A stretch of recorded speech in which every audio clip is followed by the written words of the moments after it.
అసలు తెలంగాణ మాట ఉచ్చరించడానికి భయపడే రోజుల నుండి మేమిచ్చినాం తెలంగాణ అని చెప్పుకునే పరిస్థితికి తీసుకొచ్చిన మా బీఆర్ఎస్ అధినేత కల్వకుంట్ల చంద్రశేఖరరావు గారి జన్మదిన కార్యక్రమాన్ని తెచ్చిన తెలంగాణని 10 సంవత్సరాలలో అంటే ఇంత ముందుకు ఎన్నో గవర్నమెంట్లు చూసినప్పటికీ కేవలం పిన్న వయసులో అప్పుడే పుట్టిన తెలంగాణ రాష్ట్రాన్ని 10 సంవత్సరాలలో భారతదేశంలోనే నంబర్ 1 స్థాయికి తీసుకెళ్ళగలిగిన గొప్ప నాయకుడు.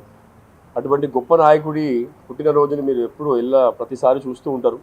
బ్రహ్మాండంగా నాయకులు, కార్యకర్తలు, అభిమానులు కేసీఆర్ గారు అంటే నిరంతరం ప్రజల్లో ఒక ఆప్యాయత, ఒక ప్రేమ, ఒక పెద్ద ఆయన, ఒక జాతిపితగా ఆయనని గౌరవిస్తూ ఉంటారు. కాబట్టి ప్రతి ఏటలాగే ఈ ఏట కూడా రేపు తెలంగాణ భవన్లో బ్రహ్మాండంగా అందరూ కోలాహలం మధ్యలో గ్రాండ్గా ఏర్పాటు చేయబోతున్నాం.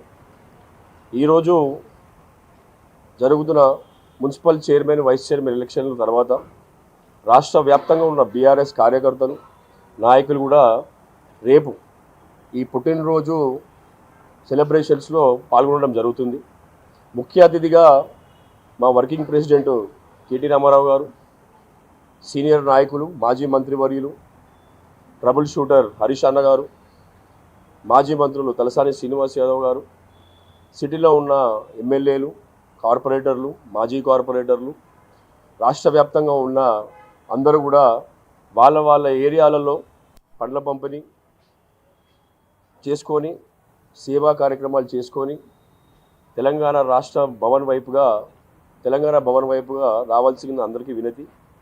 మీరు జిల్లాల నుండి కూడా వస్తారు కాబట్టి ప్రతి ఏటలాగే ఈసారి కూడా బ్రహ్మాండంగా భోజన ఏర్పాటు చేసుకున్నాము. ఎన్ని వేల మంది వచ్చినా కూడా అందరికీ సంతృప్తిగా భోజనం పెట్టాలి. మన కేసీఆర్ గారి పుట్టినరోజు కాబట్టి ప్రతి ఏటలాగే ఈ ఏట కూడా డాక్యుమెంటరీ, పాటలు, వాటితో పాటు 72 కిలోల కేక్, ఎందుకంటే జాతిపిత గారి 72 ఇయర్ బర్త్డే కాబట్టి 72 కిలోల కేకు కట్ చేసిన తర్వాత భోజన కార్యక్రమాలు ఉంటాయి. మీరు చూస్తుంటే రావణ కాష్టంలో మారిన రాష్ట్రం. తెలంగాణ వ్యాప్తంగా జరిగిన పంచాయతీ ఎలక్షన్లు కానివ్వండి, జరిగిన మున్సిపల్ ఎలక్షన్లు కానివ్వండి, మున్సిపల్ ఎలక్షన్లలో ఈరోజు పొద్దున నుండి చూస్తున్న డ్రామాలు మీరు చూస్తున్నారు. మొన్న ఎలక్షన్స్ ముందు వరకేమో టీవీ సీరియల్ నడిపించినారు, సిట్టు విచారణ అని, ఫోన్ ట్యాపింగ్ అని. తర్వాత ఒక రాష్ట్ర ముఖ్యమంత్రి స్వయంగా పంచాయతీ ఎలక్షన్లలో, మున్సిపల్ ఎలక్షన్లలో క్యాంపెయిన్ చేయడం జరిగింది. చేసినప్పటికి కూడా అనుకున్న స్థాయి ఏంది, చాలా తక్కువగా వాళ్ళ విజయం నమోదు కావడంలో, తర్వాత వెంటనే అరాచక పాలనకి తెరతీసి ఎక్కడికక్కడ నిర్బంధనలు, పోలీసుల మధ్యలో నిర్బంధనలు, రౌడీయిజము, గుండాయిజము, నాయకుడులా వ్యవహరించకుండా ఏదో వీడి రౌడీలా వ్యవహరిస్తున్న విధానాన్ని మనం పొద్దున కూడా గమనిస్తున్నాం. ఎక్కడైతే బీఆర్ఎస్ పార్టీ కూడా స్వయంగా సొంతంగా గెలిచిన అభ్యర్థులను కూడా కిడ్నాపులు చేసే విధంగా, భయభ్రాంతులు చేసే విధంగా మీరు ఎట్లయిపోయిందంటే మీడియా మా చేతుల్లో ఉంది, మీడియా మేనేజ్మెంట్ చేసుకున్న తర్వాత మేము పెట్టుబడతాడు చేయగలుగుతాం అనేది చూస్తున్నారు. మీరు కూడా tag line war one side అయ్యింది. ఇటువంటి ట్యాగ్ లైన్లు కూడా మీడియా నుండి కొంచెం నేర్చుకొని ముఖ్యమంత్రి గారు వాడకంలో తీసుకురావడం జరిగింది. దానికి మొన్న నేతలందరూ కూడా బ్రహ్మాండంగా బుద్ధి చెప్పడం జరిగింది. వార్ వన్ సైడ్ అంటే దేన్ని అంటారు?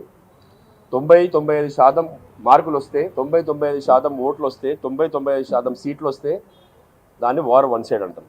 దాన్ని వదిలేసి కేవలం 42% ఓట్ షేర్కి పడిపోయిన Congress party war one side ఎట్లా అంటారో అది ముఖ్యమంత్రి గారు ఆయన సొంతంగా ప్రచారానికి దిగిన తర్వాత కూడా ఎట్లా అంటారో మీరే నేర్చుకోవాలి. ఇందులో తెలంగాణ రాష్ట్రానికి శ్రీరామ రక్ష కేసీఆర్ గారు అనేది ఈ 2 సంవత్సరాలు గడవగానే తెలిసిపోయినది, తెల్లమైపోయింది. పాలు నీళ్ళులాగా ఎప్పుడైనా ఒక ముఖ్యమంత్రి రావడం, కొత్త ముఖ్యమంత్రి వచ్చినప్పుడు తన ఇల్లు సర్దుకోవడానికి 1 సంవత్సరం పడుతుంది. తర్వాత అడ్మినిస్ట్రేషన్ వైపు మెల్లగా పరుగులేసి తన విజన్ ఏంది 5 సంవత్సరాలకి అది ప్రజలు నమ్మకాన్ని పొందిన వ్యక్తులను చూసాం తప్ప వచ్చిన 2 సంవత్సరాలకి చాలు బాబు ఇంక అక్కర్లేదు మీ పాలన అనే విధంగా పరిపాలించిన ఖ్యాతిని సంపాదించిన రేవంత్ రెడ్డి గారు కూడా ఆలోచించుకోవాలి. చిన్న వయసులో 54 సంవత్సరాల వయసులో సొంత పార్టీ నీది కాంగ్రెస్ కానప్పటికీ ప్రజల ఆదరణతో ముఖ్యమంత్రి అయినా అని నువ్వు చెప్పుకున్న విధానంలో అందరూ కూడా ఆశ్చర్యపడి చూస్తారు, ఏం చేస్తాడో 54 సంవత్సరాల యువకుడిగా ముఖ్యమంత్రి అయిన వ్యక్తి అని అనుకున్నారు. కానీ మీకు వచ్చిన అవకాశాన్ని మళ్ళీ జీవితకాలంలో రేవంత్ రెడ్డి పేరు తర్వాత బూతు తప్ప ఒక గొప్ప గౌరవం ఇచ్చే విధంగా నువ్వు పరిపాలన చేయలేదు అనే విషయాన్ని మీరు ఇప్పటికైనా గమనించాలి. ఎన్నో రోజులు సాగవు మీరు చేసే ఈ అణచివేత ధోరణి అనేది, మీరు చేసే ఈ రౌడీజం అనేది ఎన్నో రోజులు సాగవు. మీరు గమనించుకోవాలి ఏంటంటే గడిచిన 10 సంవత్సరాలలో మా పాలనలో ఎక్కడైనా మేము మీ విధంగా మేము ఒకవేళ చేసి ఉంటే అసలు ఎక్కడైనా ఏదైనా వ్యవస్థ ఉండేదా? అసలు ఈ కాంగ్రెస్ పార్టీ బతికి బట్ట కట్టేదా? మీరు ఆలోచించుకోవాల్సిన విషయం. మీరు కేసీఆర్ గారిని పట్టుకొని గొప్ప జాతిపితారా కాదా అని మీరు క్వశ్చన్లు వేయడము విడ్డూరం. ఎందుకంటే తెలంగాణ రాష్ట్రము అనే పదాన్ని ఉచ్చరించడానికి కూడా భయపడిన స్థాయిలో ఉన్న వ్యక్తుల నుండి తెలంగాణ రాష్ట్రాన్ని మేమే ఏర్పాటు చేయగలిగినాము అని చెప్పుకునే విధంగా తయారు చేసిన వ్యక్తి కేసీఆర్ గారు. తెలంగాణలో కేసీఆర్ గారికి సంబంధించిన ఆనవాళ్ళని తూడ్చేస్తా అనే విధంగా నేను పరిపాలన ఇస్తా అంటే ప్రజల మన్ననలు పొంది ఇవ్వాలి తప్ప మీరు ఆనవాళ్ళు తూడ్చేస్తా అని రౌడిజం చూపించడం కాదు. మీరు ఏదైనా గొప్ప విషయాలు చేసి ప్రజల మనసు గెలుచుకోవాలి. కాబట్టి మీకు ఇంకోసారి విజ్ఞప్తి, దయచేసి ప్రజల గురించి ఆలోచించి ప్రజలకు ఏం చేయాలన్న ఆలోచనని ముందు పెట్టుకొని అడ్మినిస్ట్రేషన్ని మంచి దారులు ఎట్లా తీసుకోవాలనేది పెట్టుకొని ప్రజలకి ఏం సేవ చేయాలనేది పెట్టుకోవాలి ఎజెండా తప్ప మా నాయకులని, మా అధినాయకుడిని, మా వర్కింగ్ ప్రెసిడెంట్ గారిని, మా సీనియర్ నాయకులని కేసుల చుట్టూ తిప్పుతామని ఏదో మీరు తప్పుడు ఆలోచనతో ఉంటే మీరు ఎంత అణచివేద్దామని చూస్తే రెట్టింపు ధోరణితో ముందుకు వస్తాం తప్ప మా నాయకత్వం నేర్పించిందే పోరాటం. మొదటి నుండి ఉద్యమ పార్టీ మేము. మా నాయకత్వం మాకు కరడుగట్టిన ఉద్యమాన్ని నేర్పించింది. గాంధీయవాదంలో గాంధీ పద్ధతుల్లో ముందుకెళ్ళి ఉద్యమం చేయడం నేర్పించింది తప్ప ఎవరో అణచివేస్తే భయపడి ఎరకపోయేది నేర్పలేదు. కాబట్టి సబ్జెక్టు వేరైనప్పటికీ రేపు తొలి ముఖ్యమంత్రి గారి పుట్టినరోజు అయినప్పటికీ ఈరోజు జరుగుతున్న అరాచకాలు పొద్దున నుండి గమనిస్తున్నాం కాబట్టి మీ పాత్రికేయ సందర్భంలో చూస్తున్నాం కాబట్టి అన్నీ కూడా చెప్పాలనే ఒక ఉద్దేశంతో చెప్పడం జరిగింది. 2 టాపిక్లు. ఒకటి, మా రథసారథి, తెలంగాణ ఉద్యమ నేత, మా అధిపతి, తెలంగాణ జాతిపిత, తొలి ముఖ్యమంత్రి కేసీఆర్ గారి 72వ పుట్టినరోజు బ్రహ్మాండమైన కార్యకర్తల కోలాహలం మధ్యలో రేపు ఇక్కడ తెలంగాణ భవన్లో పొద్దున 10:30కి 10:30 ప్రాంతంలో అందరూ ఇక్కడికి వాళ్ళ జిల్లాల నుండి కానివ్వండి, సిటీలో ఉండే ఎక్కడి నుండి డివిజన్ల నుండి కానివ్వండి తెలంగాణ భవన్కి అన్ని ప్రోగ్రాములు చేసుకొని ఇక్కడికే రావాల్సిందిగా మీ అందరికీ ఇన్వైట్ చేస్తున్నాము. మీకు ఫాలోడ్ బై లంచ్ ఉంటుంది కాబట్టి ప్రోగ్రాము తప్పకుండా మీరందరూ మీ కార్యక్రమాలు ఫినిష్ చేసుకొని తెలంగాణ భవన్ వైపే రావాలి.